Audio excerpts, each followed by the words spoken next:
Hello everyone, welcome to my channel.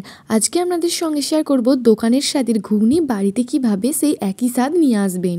ঘুগনি করার জন্য নিয়েছিলাম 250 ঘুগনি, আলু কুচি, আর নিতে হবে পেঁয়াজ কুচি, টমেটো কুচি, লঙ্কা কুচি, ধনেপাতা কুচি, রসুন কুচি। এখানে এটা পেস্ট করে নেব।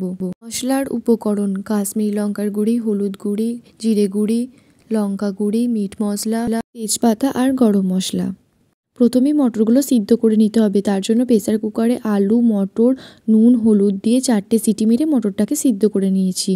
এরপর কড়াইয়ে তেল দিয়ে তেল গরম করা হয়ে গেলে সেই গরম তেলে তেজপাতা, গোটা গরম মশলা আর কেটে রাখা পেঁয়াজগুলোকে ভালো করে লো আঁচে ভেজে নিতে হবে।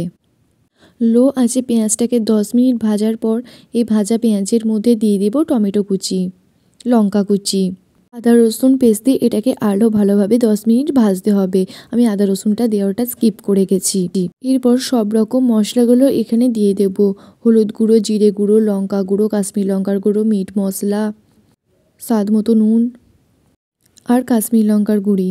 সব মশলাগুলো দিয়ে আর একটু জল দিয়ে এটাকে আরও 10 মিনিট ভালোভাবে মশলাটাকে কষিয়ে নিতে হবে।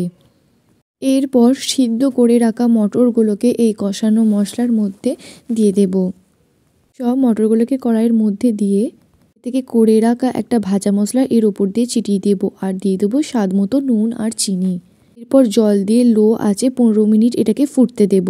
ভালোভাবে ফোটা হয়ে গেলে ওপর দিয়ে তেঁতুলের জল আর ধনেপাতা গুঁড়ি ছিটিয়ে দেব। দিলাম হাইড মশলাটা, যেটা ভাতের ফ্যান, যেটা দিয়ে ঘুগনিটাকে গাঢ় করা হয়। 2 মিনিট নাড়াচাড়া করে ঘুগনিটাকে নামিয়ে দিলাম। তৈরি হয়ে গেল দোকানের স্বাদের ঘুগনি। আপনারাও বাড়িতে অবশ্যই বানিয়ে দেখুন।